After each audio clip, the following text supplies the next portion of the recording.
That child is coming with me! You can't... She stood in the freezing mud, heavy with child, while the righteous folk of Blackwood Creek spat at her feet. They called her ruined, unwanted. Until a shadow fell over the town square, the territory's most ruthless mountain man.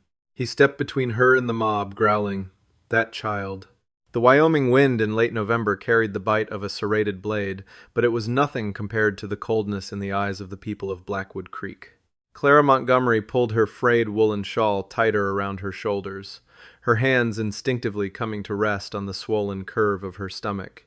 She was 1 in 20, an orphan whose father had perished in the silver mines of Nevada and whose mother had succumbed to consumption. Clara had arrived in this booming cattle town a year ago, seeking nothing more than honest work as a seamstress. Now, she was the town's most profound disgrace. The trouble had begun with Nathaniel Brooks. Nathaniel was the golden son of Elias Brooks, the wealthiest cattle baron in Laramie County. Nathaniel had wooed Clara with a silver tongue, stolen kisses behind the mercantile, and earnest promises of a June wedding. He had sworn that his father's prejudice against her lack of wealth would not matter. Clara, lonely and yearning for the safety of a family, had believed him.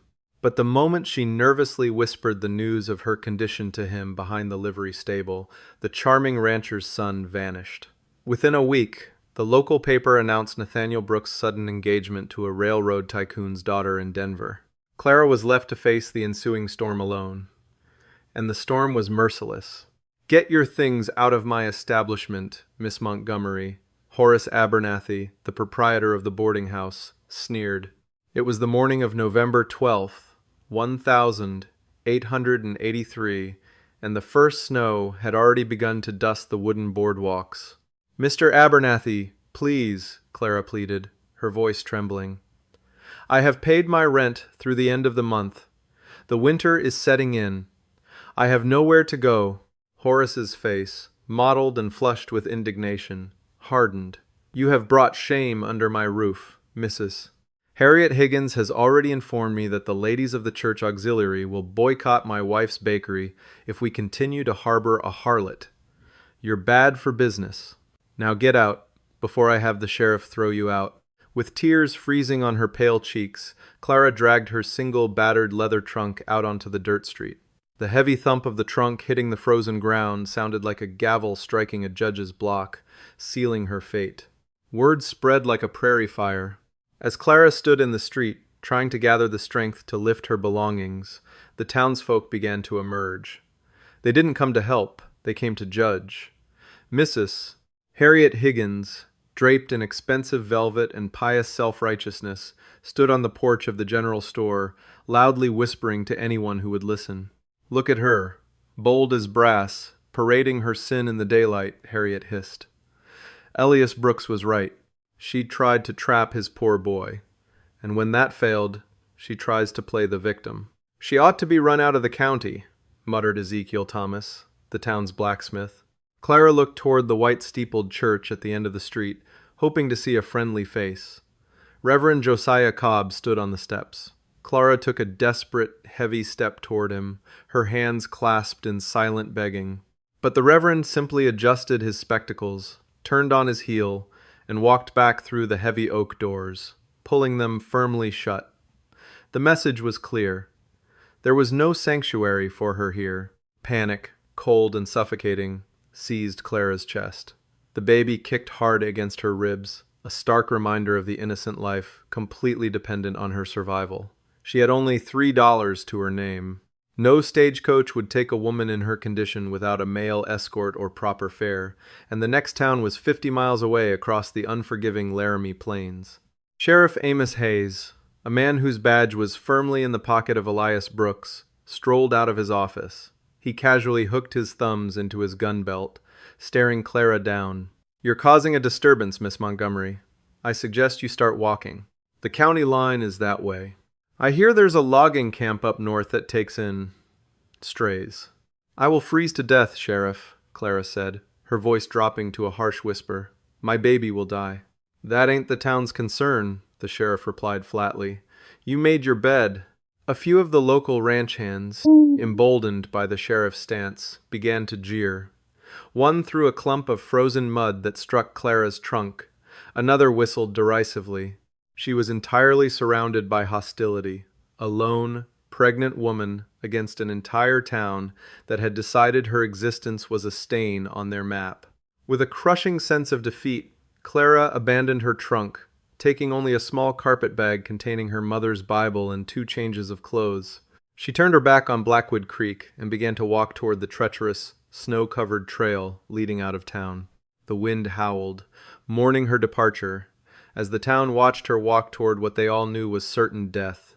To the west of Blackwood Creek loomed the jagged, imposing silhouette of Devil's Peak. It was a brutal, unforgiving stretch of wilderness where only the most hardened souls dared to tread, and ruling over that frozen domain was Silas Cartwright. Silas was a man woven from violent legends and campfire whispers. He stood 6'4", a mountain of muscle and sinew wrapped in heavy buffalo hides and worn buckskin.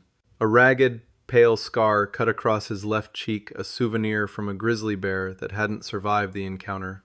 Rumor had it that Silas had come west after the Civil War, seeking isolation after a heart-wrenching betrayal that left him with zero tolerance for the cruelty of civilized society. The townsfolk of Blackwood Creek spoke of him in hushed, fearful tones. They said he had killed 3 men with his bare hands in a gold claim dispute in Deadwood back in '78. They called him a beast, a savage, the most feared mountain man in the Wyoming Territory. Silas rarely came down from Devil's Peak, only making the trek twice a year to trade furs for coffee, gunpowder, and flour. Coincidentally, his winter resupply fell on the very day Clara Montgomery was cast out into the cold. Leading his massive black draft horse, Goliath, through the muddy streets of Blackwood Creek, Silas immediately sensed the foul mood of the town. The air felt thick, not just with the impending blizzard, but with the sour stench of human malice. He tied Goliath to the post outside Jebediah Miller's mercantile and stepped inside. The bell above the door jingled, but the heavy silence that fell over the store was deafening. Men who had been loudly boasting suddenly found their boots incredibly interesting. Silas slammed 2 massive pelt bundles onto the counter. Flour, sugar, coffee, and 5 boxes of Winchester rounds, he rumbled. His voice was like grinding stones, deep and rough from disuse. Jebediah scrambled to fill the order, visibly sweating. As Silas waited, he overheard the hushed, gleeful gossip of 2 women near the fabric bolts. "Served her right," one whispered. "Walking out toward the ridge in this weather, the wolves will have her before nightfall." "A pregnant girl out in the whiteout," the other clicked her tongue. "Well, God's judgment is swift."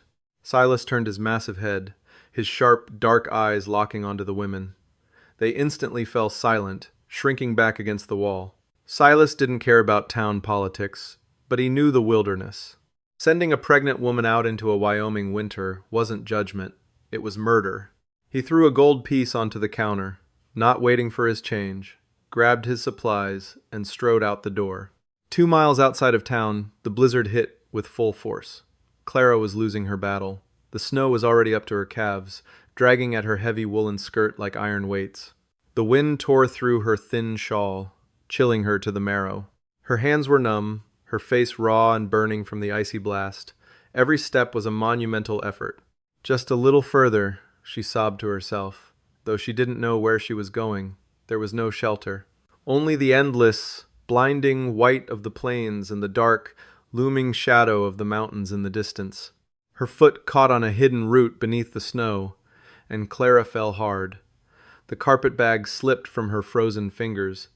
She tried to push herself up, but her arms simply gave way.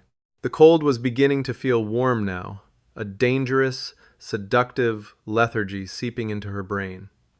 She curled into a tight ball, wrapping her arms around her stomach to shield her unborn child from the wind. This was the end. She closed her eyes, preparing for the final, eternal sleep. Through the howling of the wind, she heard a sound. Not a wolf, but the rhythmic, heavy crunch of hooves and men's voices. Deputy Cole and 2 ranch hands from the Brooks estate had ridden out after her. Not to save her, but to ensure she crossed the county line or died trying. They reined in their horses a few yards from where Clara lay huddled in the snow. Looks like she ain't gonna make it to the border, boys. Deputy Cole laughed cruelly, spitting tobacco into the pristine snow. Saves us the paperwork. Let's head back before we freeze our own hides. Help, please, Clara whimpered, barely audible over the wind. You're on your own, sweetheart, a ranch hand sneered. Suddenly, a massive shape erupted from the blinding whiteout. Goliath, the black draft horse, charged through the snowdrift like a demon from the underworld. Seated upon the beast was Silas Cartwright, looking every bit the terrifying legend the town made him out to be. A long-barreled rifle was rested casually, yet threateningly, across his saddle horn. Deputy Cole's horse nervously danced backward. The men immediately reached for their sidearms, but Silas was faster. The unmistakable, terrifying clack-clack of his rifle being cocked echoed through the roaring wind. "Keep your hands away from the iron, boys," Silas growled. The sheer menace in his voice made the men freeze. Silas swung down from his saddle with surprising agility for a man his size. He ignored the deputies completely and strode over to Clara. He dropped to one knee, the snow crushing beneath his massive weight. Clara flinched as his large, scarred hand reached out, expecting a blow. Instead, he gently brushed the snow from her freezing cheek. His hands were warm, rough, like sandpaper, but astonishingly tender. "You're freezing, little bird," he murmured. They threw me out," Clara choked out, her teeth chattering violently. "The baby." Silas's jaw tightened. He stood up, his towering frame casting a long, dark shadow over Clara, shielding her from the biting wind. He turned his fierce, burning gaze upon the three men. "She's a public nuisance," Cartwright, Deputy Cole stammered, trying to sound authoritative while his hands visibly shook. "She's a ruined woman, carrying a bastard. Ain't no one in the county wants her. You best mind your own business and head back up your mountain." Silas didn't blink. He slowly raised his rifle, pointing it directly at the deputy's chest. The air grew impossibly tense, the only sound the howling wind and the terrified snorting of the deputy's horse. "You townfolk talk a lot about ruin," Silas said, his voice echoing like thunder rolling across the plains. "You throw out a woman and an innocent life to let the ice do your dirty work and call yourselves righteous." He looked down at Clara, seeing the sheer terror and desperate hope in her blue eyes. He looked back at the lawmen. "You go back to that miserable town," Silas roared, his voice cutting through the blizzard. "You go back and you tell the Brooks family, the sheriff, and your spineless reverend. You tell them they said she was pregnant and no one wanted her." Silas bent down and, with effortless strength, scooped Clara up into his massive arms. She felt impossibly light to him, frail but fiercely holding on to life. He pressed her against his broad chest, his thick buffalo coat instantly enveloping her in a cocoon of life-saving warmth. He stared dead into the deputy's terrified eyes and delivered the words that would change Clara's life forever. "But you tell them that child is mine, and she is under my protection now." Clara's consciousness returned not all at once, but in agonizing, fragmented waves of heat and pain. For days, she hovered in a fever dream, haunted by the sneering faces of Blackwood Creek and the suffocating weight of the blizzard. But grounding her through the delirium was a constant, steady presence. A cool, damp cloth pressing against her burning forehead, the smell of wood smoke and dried sage, and a deep, rumbling voice coaxing her to swallow bitter willow bark tea. When she finally opened her eyes with a clear mind, the world was bathed in the soft, golden light of a hearth fire. She was lying on a massive bed built of rough-hewn pine, buried beneath thick, impossibly warm layers of bear and wolf pelts. The cabin was small but meticulously organized. Bunches of dried herbs hung from the heavy log rafters alongside cured meats and traps. The wind howled furiously outside, rattling the heavy wooden shutters, but inside it was a fortress of warmth. Silas Cartwright sat by the iron stove, his massive frame hunched over a piece of wood he was carving with a hunting knife. Without his heavy buffalo coat, Clara could see the sheer breadth of his shoulders beneath his simple flannel shirt. He looked up, his dark eyes instantly locking onto hers. "You've been asleep for 4 days," Silas said, his voice surprisingly soft for a man of his size. "Fever broke last night. Clara instinctively clutched the furs to her chest, panic fluttering in her throat. Her hand rushed to her swollen belly. "The child is fine," Silas added, reading her terror. "Strong heartbeat. You're a resilient woman, Clara Montgomery." Clara swallowed hard, her throat dry. "You know my name." "I know a lot of things," Silas replied, setting his knife aside and bringing her a tin cup of warm water. "I know Elias Brooks and his boy Nathaniel. I know the town cast you out to freeze during the worst squall we've had since the winter of '79. Clara took the water, her hands trembling as they brushed against his thick, calloused fingers. She looked at the floor, shame burning her cheeks. "Why did you do it? Why did you tell the deputy that the baby was yours?" Silas sighed, a heavy sound that seemed to carry years of exhaustion. He dragged a wooden stool closer to the bed and sat down.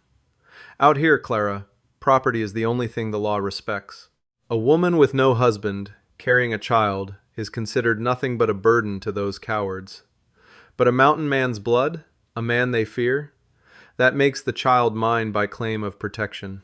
They won't come looking for you as long as they think you belong to the devil of the peak. But what do you expect in return?" Clara whispered, her voice breaking.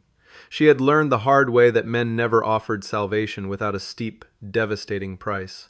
Silas's eyes darkened, but not with anger toward her. "I ain't Nathaniel Brooks, and I ain't Horace Abernathy. I don't trade in human flesh or desperation. I brought you here so you wouldn't die. That's the end of the transaction. You'll stay through the winter because the passes are snowed in with 20-foot drifts. When the spring thaw comes, if you want to leave, I'll give you a horse, gold from my trapping, and safe passage to Cheyenne. Until then, you are safe here."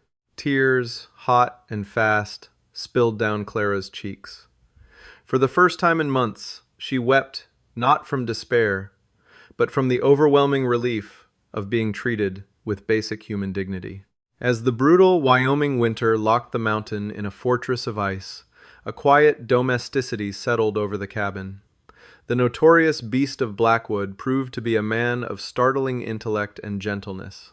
Silas spent the long evenings reading aloud from a battered copy of Dickens or repairing his traps, while Clara, her strength returning, took to mending his torn shirts and cooking. One evening in late January, as the wind screamed against the logs, Clara finally asked the question that had been burning in her mind. "Why did you leave the world behind, Silas? A man who reads literature and speaks as you do? You weren't born in these woods." Silas stared into the fire, the flames reflecting in his eyes. For a long time, she thought he wouldn't answer. Then he spoke, his voice heavy with old ghosts. "I was a surveyor for the Union Pacific Railroad back in '68. Worked under Thomas Durant's men. I had a wife in Omaha, Mary." His jaw tightened. "The railroad barons. They were cutting corners on a trestle bridge over the Platte River to save a few $1,000s. I found out. I threatened to take it to the territorial governor. They couldn't have that." He traced the jagged scar on his cheek, a nervous habit. "They didn't just fire me. They hired Pinkerton men to raid my home while I was on the line. Claimed I was embezzling. They set my house ablaze to destroy the evidence." He swallowed, his voice cracking. Mary was inside. She didn't make it out. Clara gasped, her hand flying to her mouth. "I went after the men who lit the match," Silas continued, his tone turning to cold iron. "The law called it murder. I called it justice. I've been a ghost ever since. That's why I couldn't let them leave you in the snow, Clara. I know what wealthy men will do to protect their reputation, and I know the indifference of the towns that worship them." Clara reached out, placing her small, warm hand over his massive, scarred one. Silas flinched at the contact. He hadn't been touched with tenderness in a decade, but he didn't pull away. In that small, silent gesture, the broken seamstress and the hardened outlaw forged a bond stronger than the iron-cold mountains surrounding them. Spring arrived in late April, tearing through the snowpack with violent, rushing meltwaters. The air grew sweet with the smell of damp earth and pine needles. With the thaw came the true test of Clara's endurance. Her time had come. It was a grueling, terrifying night. Silas, who had field-dressed gunshot wounds and fought off grizzlies, found himself trembling as he boiled water and brought Clara clean linens. He held her hand as she screamed, his deep voice anchoring her to reality, murmuring prayers he hadn't spoken since Omaha. As dawn broke, painting the snow-capped peaks in strokes of violent pink and gold, the cries of a newborn shattered the morning silence. "It's a boy, Clara," Silas said, his hands surprisingly steady as he wrapped the squalling, red-faced infant in a soft flannel blanket. He placed the baby on Clara's chest. She wept, kissing the child's damp head. "Arthur," she whispered, exhausted but radiant. "His name is Arthur." Silas looked at the two of them, a profound, agonizing tightness gripping his chest. He had promised to let her go in the spring. Looking at Clara and little Arthur, the thought of sending them away felt like tearing out his own heart. He had fallen in love with her courage, her quiet strength, and the light she had brought back into his barren life.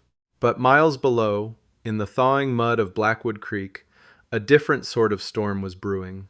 Elias Brooks sat behind the mahogany desk in his sprawling ranch house, a crushed telegraph in his fist. His face was gray, aged 10 years in a single day. The telegraph was from Denver. His golden boy, Nathaniel, had been killed. A drunken brawl over a card game in a Larimer Street saloon had ended with Nathaniel taking a Derringer bullet to the chest. To make matters worse, the wealthy railroad daughter Nathaniel had called off the engagement weeks prior, disgusted by his drinking. Elias Brooks was left with nothing. His wife was long dead, his son was a corpse in a Denver ice house, and his massive cattle empire had no blood heir. Except for one. "Sheriff Hayes," Elias rasped, looking at the lawman standing nervously by the door. "That seamstress, the Montgomery girl, what happened to her?" Hayes shifted uncomfortably.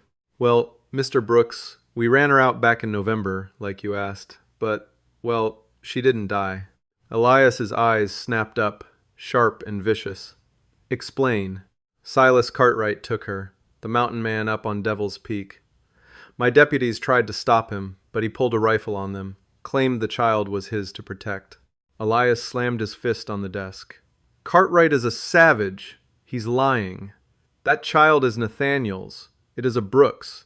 It is the only legacy I have left." "Mr. Brooks, with respect," Hayes warned. "Cartwright ain't a man you cross. He's killed men for less than trespassing." "I don't care if he's the devil himself," Elias roared. He opened his desk drawer and pulled out a heavy stack of gold certificates. "Send a wire to Cheyenne. Hire Bartholomew Shaw and his regulators. I want 12 men. They are to ride up that mountain, kill the mountain man, and bring my grandson back to me. The mother is of no consequence. Leave her for the buzzards." 2 weeks later, life at the cabin was idyllic. Arthur was thriving, and Clara was gathering her strength.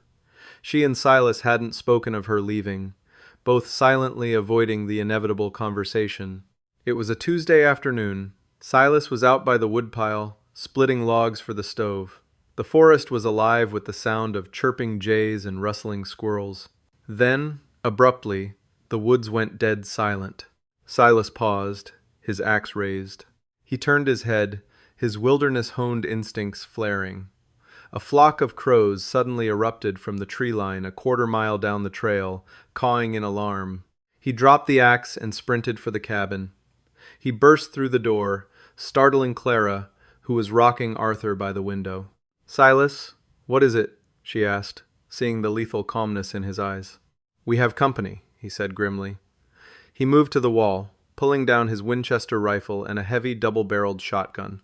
He checked the breech of the shotgun, loaded it with buckshot, and pressed it into Clara's hands. "You remember what I taught you about the recoil?" he asked, his eyes locked on hers.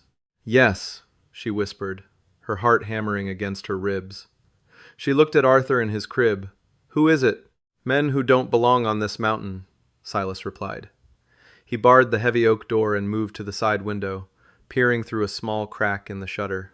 Riding into the clearing were 12 men. They weren't local ranch hands. They wore long dusters and carried repeating rifles, their faces hard and unsmiling. Leading them was a man with a scarred face and an eye patch, Bartholomew Shaw, a notorious gun for hire wanted in 3 territories. "Cartwright," Shaw's voice boomed across the clearing. "We know you're in there. We ride on behalf of Elias Brooks. Send the woman and the baby out, and we'll make your end quick. Fight us, and we'll burn this cabin to the ground with all three of you inside." Clara's blood ran cold. Elias Brooks. They had come for Arthur. They hadn't wanted him when he was a badge of shame. But now, they were willing to slaughter them all to claim him as property. Silas looked back at Clara. The gentle, quiet man of the winter was gone. In his place stood the terrifying apex predator of Devil's Peak. "Get behind the cast-iron stove, Clara." "Keep Arthur low," Silas ordered, his voice devoid of fear. He levered a round into his Winchester. "They said no one wanted you. They were wrong. And they're about to find out exactly what it costs to try and take what's mine." Silas kicked open the front door, stepping out onto the porch into the line of fire, his rifle raised to his shoulder. The clearing in front of the cabin was deathly still, the silence broken only by the nervous snorting of Bartholomew Shaw's horses. Silas Cartwright stood on the porch, a lone titan against 12 heavily armed men. The wind whipped his dark hair around his scarred face, but his eyes were flat and unreadable. He didn't look like a man facing impossible odds. He looked like a predator cornering its prey. Shaw spat a stream of dark tobacco juice into the thawing mud and offered a gold-toothed sneer. "Have it your way, mountain man. Boys, string him up and fetch the squalling brat." As the regulators raised their rifles, Silas didn't aim at Shaw. He didn't aim at any of the men. Instead, he swung the barrel of his Winchester toward a large, rotting pine stump 40 yards to the left of the riders, a spot he had specifically packed with blasting gelatin and black powder salvaged from his old railroad surveying days, just in case the past ever came knocking. Silas pulled the trigger. The earth erupted. A concussive shockwave of fire, mud, and splintered wood tore through the left flank of the regulators. The explosion deafened the clearing, sending a plume of black smoke spiraling into the crisp spring sky. 4 horses screamed and bolted, throwing their riders violently into the jagged rocks. Before the remaining men could comprehend the ambush, Silas was moving. He dove off the porch in a fluid, desperate motion, sliding behind the massive, iron-hard barricade of his winter cordwood pile just as a hail of lead shredded the wooden posts where he had been standing seconds before. He worked the lever of his Winchester with terrifying mechanical precision. Crack, crack, crack. 3 shots rang out, and 3 of Elias Brooks's hired guns dropped from their saddles, dead before they hit the ground. Silas was fighting not just for his life, but for the soul he had reclaimed from the ice. Every pull of the trigger was a vow. Every ejected brass casing was a promise to Clara. "Flank him, you fools!" Shaw roared, his horse dancing in panic. He managed to dismount, grabbing a double-action Colt revolver. While his remaining men laid down a frantic, suppressing fire that chewed the cordwood to splinters, Shaw slipped into the dense tree line, circling toward the back of the cabin. Inside, the world was a nightmare of thunder and shattering glass. Clara crouched low behind the heavy cast-iron stove, her arms wrapped fiercely around little Arthur, who was wailing against the noise. The smell of sulfur and burning pine seeped through the floorboards. She was terrified, but beneath the terror burned a fierce, newfound maternal rage. She would not let them take her son. She would not let them kill the man who had saved them. She heard a heavy boot crush the blooming snowdrops by the back door. The rusted iron hinges groaned, then violently gave way as Bartholomew Shaw kicked the door inward. It slammed against the wall, splintering the frame. Shaw stepped into the kitchen, his lone eye adjusting to the dim light. He spotted Clara behind the stove, clutching the bundled baby. A cruel, victorious smile spread across his scarred face as he leveled his Colt at her. "Well, ain't you a pretty little bird?" Shaw purred, his finger tightening on the trigger. "Hand over the Brooks boy, and I might just let you live long enough to—" Clara didn't scream. She didn't plead. She remembered the calm, steady weight of Silas's hands over hers as he taught her how to hold the weapon. She set Arthur gently on the floor behind the iron base of the stove, stood up, and leveled the massive 10-gauge double-barreled shotgun directly at Shaw's chest. "Get out of my house," Clara commanded, her voice ringing with an authority she had never known. She pulled both triggers simultaneously. The blast in the enclosed cabin was absolute devastation. The brutal recoil lifted Clara entirely off her feet, throwing her hard against the log wall, knocking the wind from her lungs. But the cloud of heavy buckshot caught Bartholomew Shaw dead center. He was lifted off his boots and violently expelled back through the doorway, landing motionless in the mud, his revolver clattering uselessly against the stones. Outside, Silas heard the deafening boom of the shotgun from within the cabin. His heart stopped. Blind panic, sharp and cold, pierced his chest. Clara, with a feral roar that echoed off the granite peaks, Silas abandoned the cover of the cordwood. He charged the remaining 4 regulators like a force of nature. He didn't fire. His rifle was empty. He swung the heavy walnut stock of the Winchester like a club, shattering the jaw of the closest man. He drew his heavy hunting knife with his left hand, a whirlwind of muscle, steel, and unhinged fury. Seeing their leader dead, and the notorious beast of Blackwood bearing down on them completely devoid of human restraint, the last 3 regulators broke. They scrambled for their mounts, abandoning their weapons, and spurred their horses frantically down the mountain trail, fleeing for their lives. Silas didn't chase them. He spun around, his chest heaving, covered in mud and a graze of blood on his shoulder, and sprinted for the back door. "Clara!" he yelled, his voice cracking with raw terror. He found her sitting on the floor, her shoulder bruised, coughing through the gun smoke, but fiercely cradling a crying Arthur. She looked up at him, her face smudged with soot, and offered a trembling, beautiful smile. "I remembered about the recoil," she whispered. Silas dropped to his knees, his massive frame shaking. He wrapped his thick arms around both of them, burying his face in Clara's hair, breathing in the scent of her, the reality of their survival. But the mountain wasn't done with its visitors.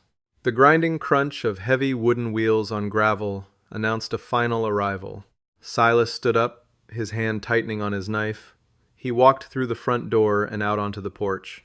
Pulling into the smoking, blood-stained clearing was a sleek black buggy. Driving it was Elias Brooks himself. The cattle baron had grown impatient waiting in Blackwood Creek and had ridden up to personally oversee the reclamation of his grandson. Instead, Elias stopped his buggy in the center of a slaughterhouse. He stared in absolute horror at the bodies of his expensive regulators scattered across the mud, the smoking crater in the earth, and the terrifying, blood-soaked giant striding toward him. Silas reached the buggy in 3 long strides. He grabbed Elias by the lapels of his expensive wool suit and dragged the older man bodily over the side of the carriage, throwing him effortlessly into the mud. Elias gasped, holding his hands up in terror as Silas stood over him, the bloody hunting knife gleaming in the spring sun. "Cartwright, please," Elias begged, his former arrogance completely evaporated. "The boy is my blood. He is Nathaniel's." Silas knelt down, his face inches from the trembling cattle baron. His voice was a low, terrifying rumble that promised absolute destruction. Nathaniel gave him nothing but a death sentence in the snow. I gave him a name. I gave him life. He is not a Brooks. He is a Cartwright. Silas grabbed Elias by the jaw, forcing him to look at the cabin, where Clara stood in the doorway, the shotgun reloaded and resting easily in her arms. "You look at her," Silas growled. "You threw her away. Now she is the queen of this mountain. If you, or your sheriff, or any man from Blackwood Creek ever sets foot on Devil's Peak again, I will not stop at your hired guns. I will ride down into that valley, and I will burn your precious empire to ash with you inside it. Do you understand me?" Elias Brooks, looking into the eyes of a man who had nothing left to fear and everything left to lose, nodded frantically, tears of absolute terror mixing with the mud on his face. "Then get off our land," Silas commanded, releasing him. Elias scrambled backward, hauled himself into his buggy, and whipped his horse into a frenzy, fleeing back to the valley, leaving behind his pride, his legacy, and the ghosts of his own cruelty. Silas watched the buggy disappear down the trail. He stood in the quiet aftermath, the adrenaline slowly fading, replaced by a profound, heavy peace. He turned and walked back up the wooden steps of the cabin. He didn't just see a seamstress and an orphan anymore. He saw his wife. He saw his son. He saw his home. Blackwood Creek never spoke Claire Montgomery's name again without a shiver of reverence. The girl they had cast out to die in the snow had not just survived. She had tamed the devil of the mountain. High upon Devil's Peak, surrounded by impenetrable pines and fierce devotion, Clara, Silas, and little Arthur forged a dynasty of their own, built not on polite society's lies, but on untamed, uncompromising love. Hi, my name is Ivy Dark Devotion, the owner and manager of Ivy Dark Devotion. After watching the video, they said she was pregnant and no one wanted her until the most feared mountain man said that child. I really like to know what you think. How did this story make you feel? What stayed with me most was the painful loneliness behind being judged and rejected so quickly by everyone around her. The story carried this strong emotional feeling of shame turning into acceptance. And I think that's what made the mountain man's reaction so powerful. Sometimes the people others fear the most end up showing the deepest compassion when it truly matters. Do you think the mountain man saw something special in her immediately, or was he simply unwilling to let cruelty decide someone's future? And why do you think people are often so quick to judge situations they don't fully understand? Stories like this remind us that kindness and protection can completely change the direction of someone's life, especially during their most vulnerable moments. If this story stayed with you emotionally, I'd really love to hear your thoughts in the comments. And if you enjoy emotional mountain man stories filled with resilience, unexpected compassion, and second chances, feel free to like and subscribe only if you'd like to see more.